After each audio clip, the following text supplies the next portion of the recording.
I'm here today with Johnny of the legendary Unleashed to talk about Fire Upon Your Lens, out August 15th on Napalm Records.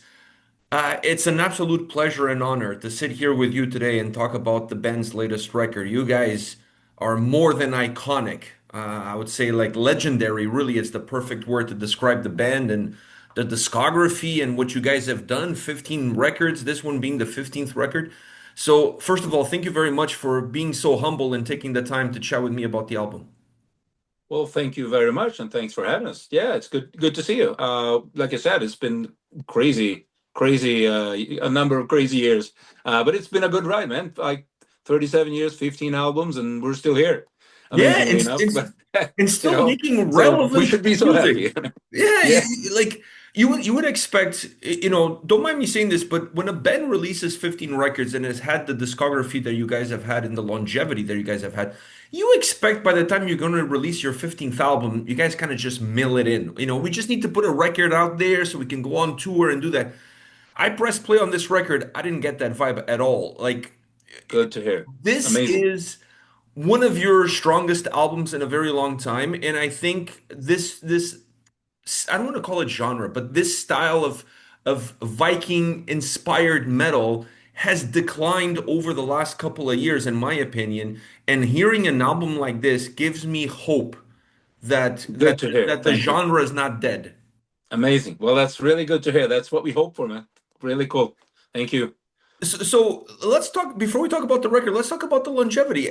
Do you take time to think about 15 records all these years? Like, how do you assess the path that you've trailblazed with the band? Yeah, I actually in the past couple of years I've really been thinking about that because it's not even though you kind of take it for granted because we've been around for such a long time and we've been the same guys for a long time. We haven't really swapped much, one band members in 37 years and so you take things for granted, but it is good to sometimes stop and think about things. What is it that we've done well? What is it that we can do even better in the future? And why is it that we actually have survived all these years? And these are the things that need answers, and I think we've kind of answered them equally within the band, and that's probably one of the reasons why we're still here. I mean, we're hungry for it. We still want to go out there and play, and we're hungry to make new music, and we really have, we have the storyline of the new album. We really like to put that out, and we're really hungry for it. So these are some of the key things. Yeah, and we keep on going, man. Let's talk about that storyline. Can you share a little bit of, from a lyrical standpoint, where does this album come from? The storytelling that exists within the record, within the songs, and then obviously within the overall record. Can you shed some light on how that work came about? Sure. Um, I don't recall exactly when it started, but I would say 15, 20 years ago, me and a friend started writing on a book called The World of Oldalheim. And this book was never finished because, well, life came in the way and there was just no time for us. For many reasons, obviously, but we probably thought that, well, this is going to take so much time that there's no way that we can publish it or even finish it in a reasonable manner.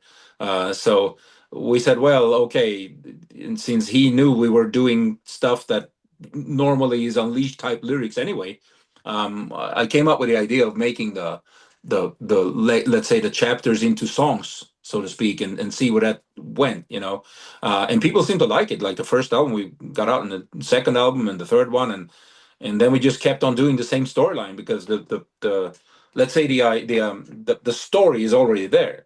So, but the main job would now to make the songs come out. Well, there are really one song could be like one chapter, but it could also be one chapter in three songs. So it doesn't have to be, there was no exact measures like that.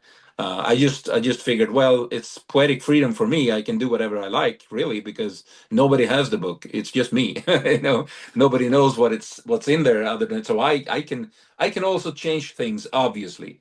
So that's good for me when if we talk about the creative process, that's really good for me, and it seems that people really enjoy it and they're interested in it. So I just kept on going. Now, what is it? 6 albums down the road. So yeah.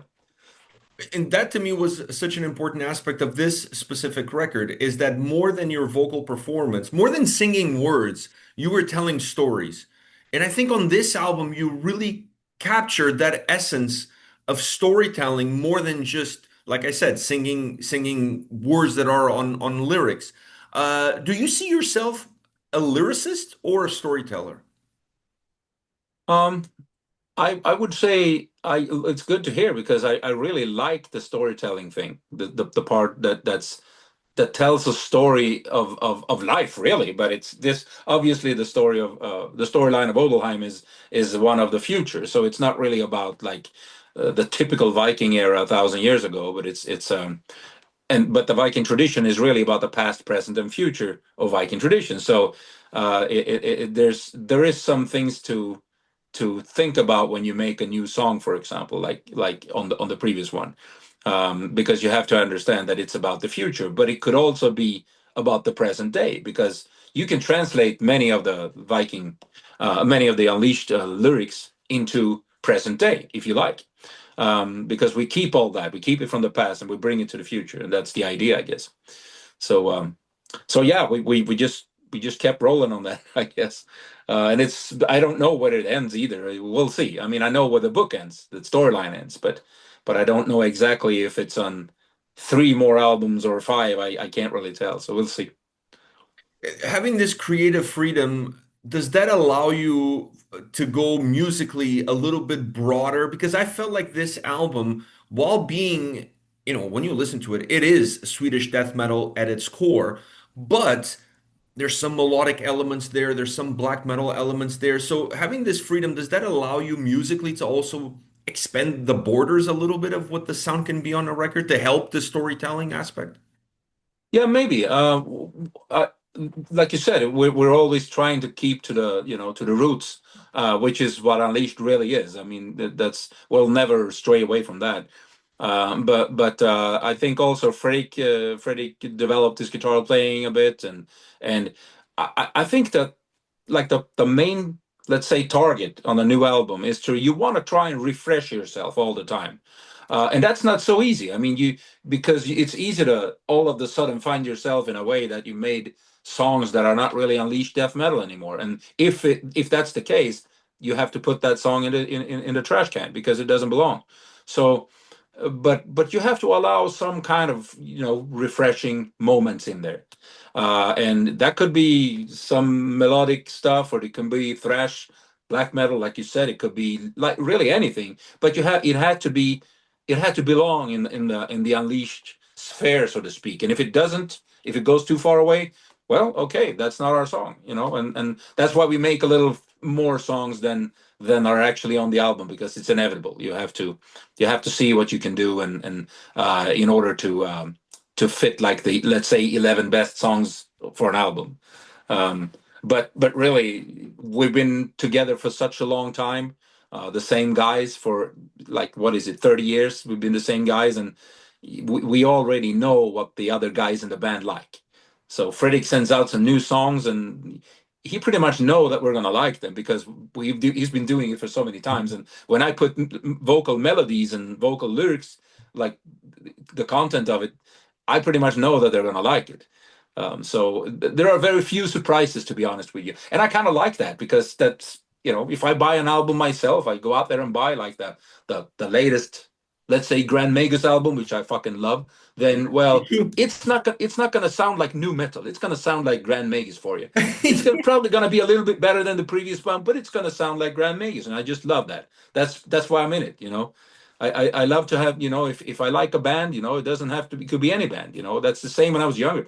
You picked up a new Motorhead album, and you can be damn sure it's going to sound like the previous albums, but maybe a little bit different, but not too much. Yeah, I, So agree- I agree with you 100%. You're definitely not going to hear some violins on one of their records, that's for sure. right, right.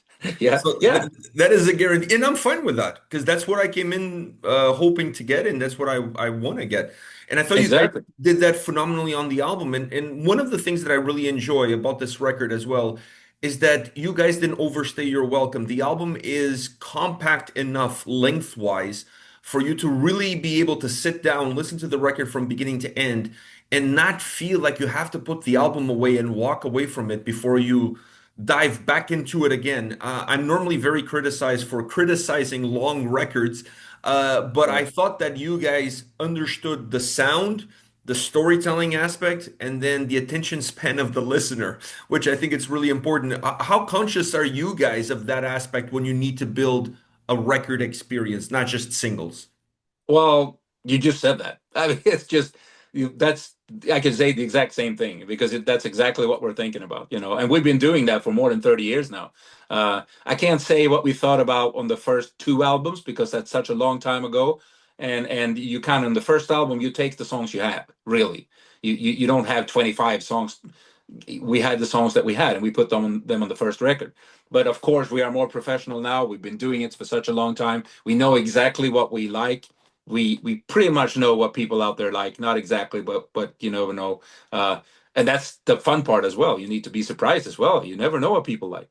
So I think that this has just been the things that are, well, let's say the formula that we use now, and have been using for quite some time is working really. And I think that don't fix something that's not broken, really. I guess that's the thing. That's the So yeah, message. but thank you for saying that. I will let the guys know because that's exactly what we're talking about. Yeah, Yeah, very and cool. and I think it gets it's understated a lot of the times. A lot of bands look at quantity over quality, and I Right. think for me as a record listener, I need to be given a record that allows me to really enjoy the experience from beginning to end, and not necessarily feel like I'm forcing myself through the last couple of songs. Because if you get that feeling, it's going to be a lot harder for you to go back to it again, you know? Yeah, yeah, exactly. Yeah, and of course, as a musician, if that's what I hope to hear, really. So thank you. It's, I mean, I can't state that enough. I mean, we have I'm thinking about that so many damn times when I pick whatever I should need to pick to put in a new song, like words, melodies, and vocal melodies, and like content. I think so much about that it's almost ridiculous. But I think that's well, that's the core of the process of making music, and lyrics. If you just make it, I mean, I could create tons of stuff, but would it be that kind of quality? And would the listener stop listening after like 8 songs? Probably, if I just did it. And so, yeah, we spend stupid amount of hours just thinking about how can we make this so that people don't stop listening to it. And it's the same if you go to a live show. If you go, it's the same for me. I like all kinds of metal music. It can be blues for all I care, or black metal, doesn't matter. I like listening to music that has some dynamic to it and that there is some variety, because personally, you have to make a pretty fucking good record if you listen to 10 songs and they're all extremely fast, or 10 songs that are all extremely slow. You Mhm. you, you kind of tend to stop listening. You want to, there must be something that happens in there. I Plus, a plus hundred. you have to have the songs have to be strong enough in itself so that there is a chorus that comes back and that you can remember. And that's the way we really like listening to music ourselves. So I guess that makes it easier to create that type of music as well. It's really interesting you're saying that because I agree with you 1,000%, especially when it comes to live shows, how important the set list and the dynamic is. Yeah. I'm a huge Carcass fan, and I've seen the guys live a Right. bunch of times.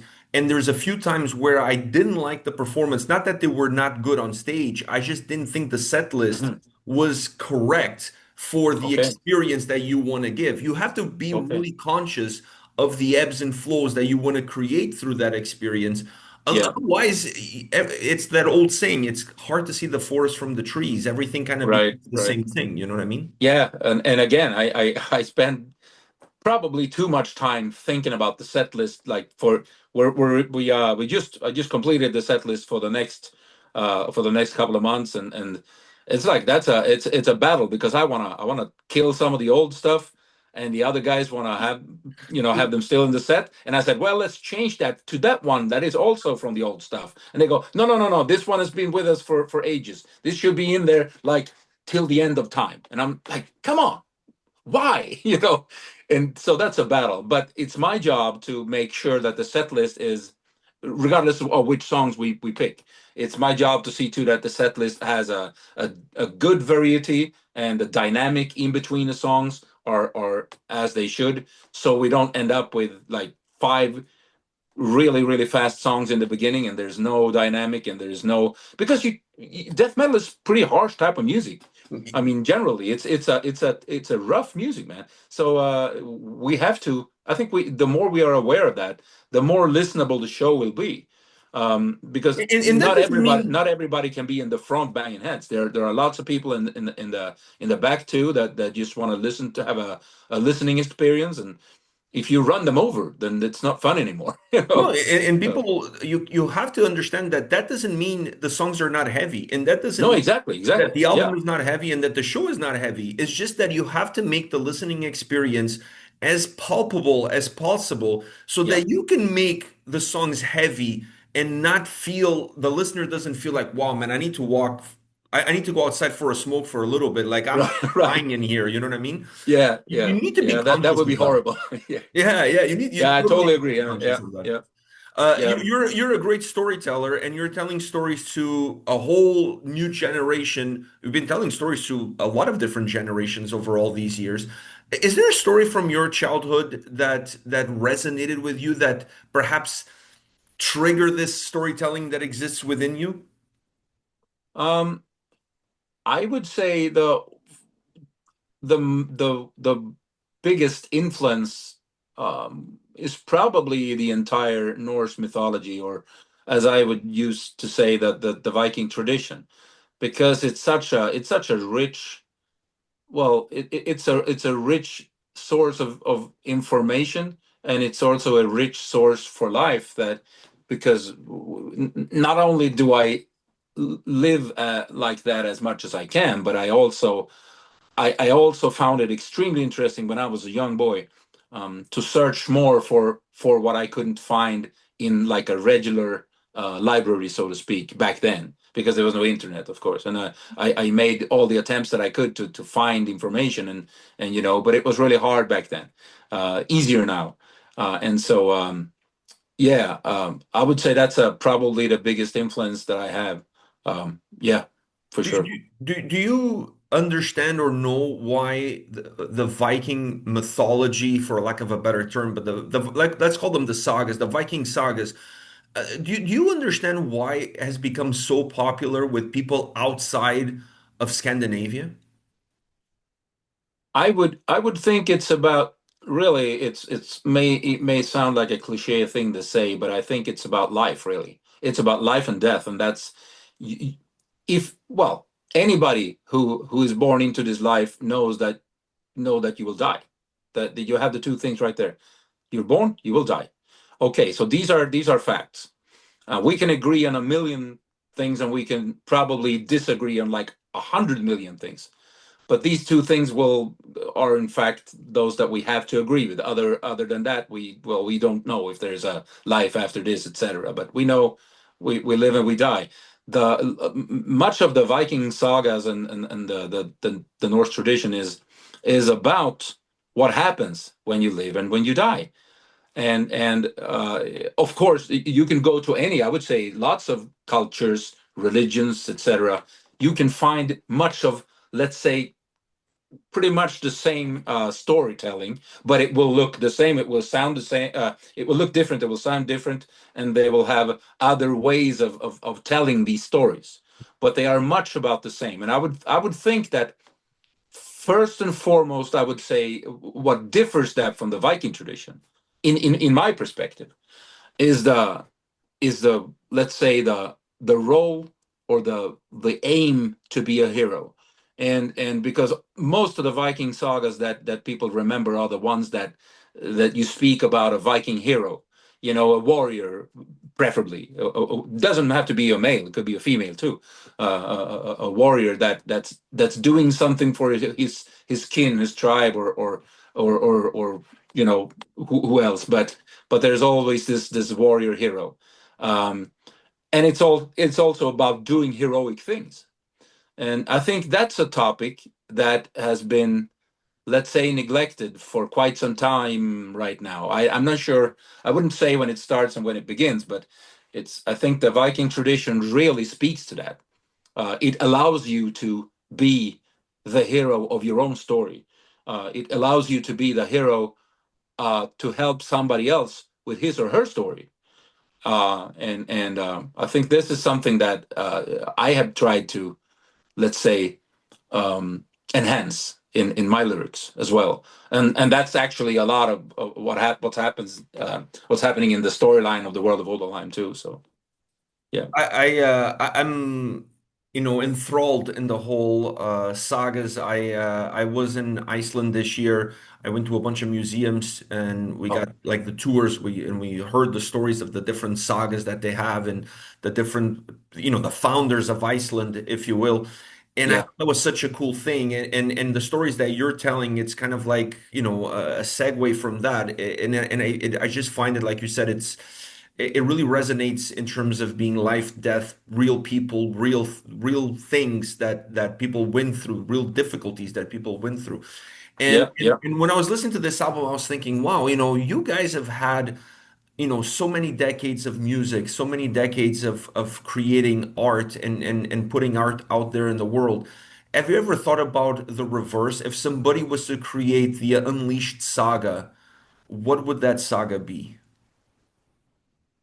I hope it will be a saga of adventures. um because again, that's what the hero story is all about, the adventure of life. If you if you look at what we've been doing, many people have asked me over the years, what's the best thing about being a musician and touring, and is it the free beer and whatnot? Really, it's the adventure. It's to go out in the world and have your adventure. That's what it is, and that's what we've been doing since I was a kid. And you don't really have to be a musician to do that, obviously not, because you can. I mean, if I let's say I was never in a band, let's say I never started in Nihilist, let's say I never started in Unleashed, or did nothing with creating music and lyrics, let's say that never happened, or let's say it never could happen because I wasn't capable. I, the whole damn metal family community is still the adventure of a lifetime. That's exactly it. And because I would probably go around the world and meet all my friends anyway, and have the adventure of my life, and see places and meet all those people and go to festivals and have a good time. That's and probably other stuff too, that is about, let's say, having an adventure. Because if you just sit home and, like, you know, um, eat fucking candies every day, that's not an adventure. You're just gonna fuck your teeth up, it's there's no pausing for life, I'd say, and even if you can't afford it, go out there and have your adventure anyway. Do it locally. That's really, I think, what the Viking saga is all about. So yeah, hopefully that's what people think about Unleashed in years to come when we are not here. So yeah. Yeah, I couldn't have ended this interview on a better note with a better answer. Johnny, thank you very much once again, man. This is an absolute pleasure to talk to you and to talk to you about the band and this latest record. I really hope our paths cross in the near future at a festival, at a show, so we can do this in person and talk more about Viking sagas and stories and the band and everything else. Congratulations on this amazing record that you guys are putting out August 15th on Napalm Records. Thank you. Would love to meet you, man. And so thank you so much for having us. And we had a great chat. And again, hope to meet you soon. And we'll continue Yeah, for we'll sure. continue for sure, Yeah, for man. sure. We need to continue Yeah, this in man. person. Oh yeah, man. Yeah, with a cold beer and fucking And that no could, candy. yeah, yeah, man. Why not? Why not? All Take right, man. care. All the Good best. talking to you. Cheers. Have a good time. Bye. All right.